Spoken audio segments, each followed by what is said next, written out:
A public, Dewey long ago observed, is constituted through discussion and debate.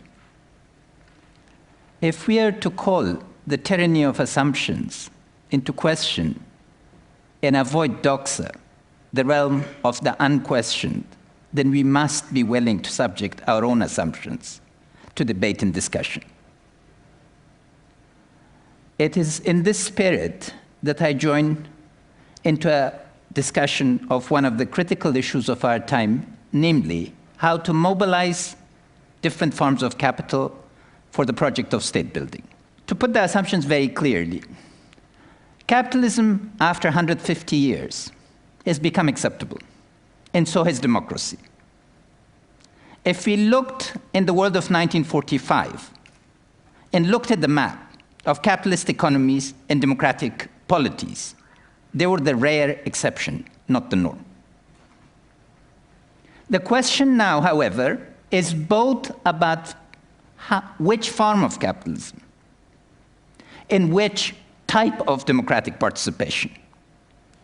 But we must acknowledge that this moment has brought about a rare consensus of assumptions, and that provides the ground for a type of action, because consensus of each moment allows us to act, and it is necessary, no matter how fragile or how provisional our consensus, to be able to move forward.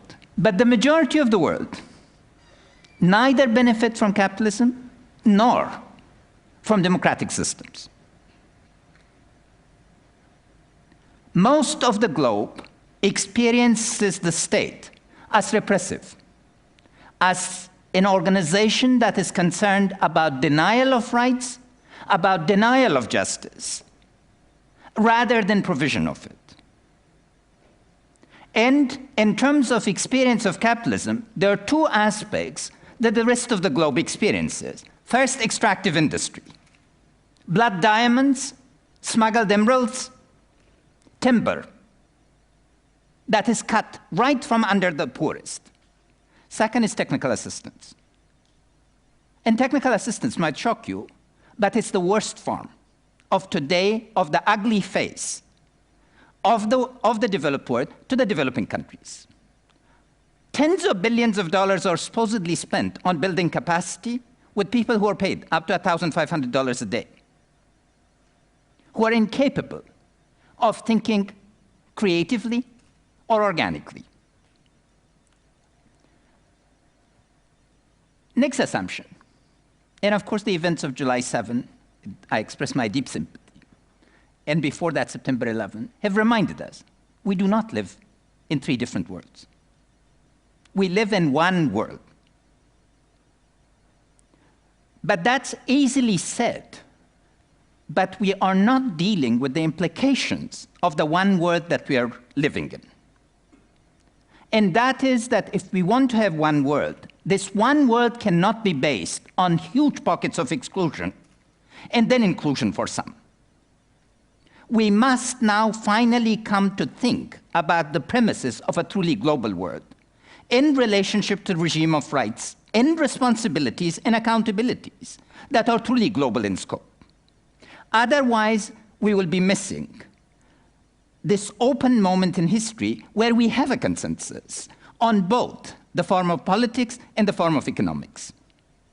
What is one of these organizations to pick? We have three critical terms: economy, civil society, and the state.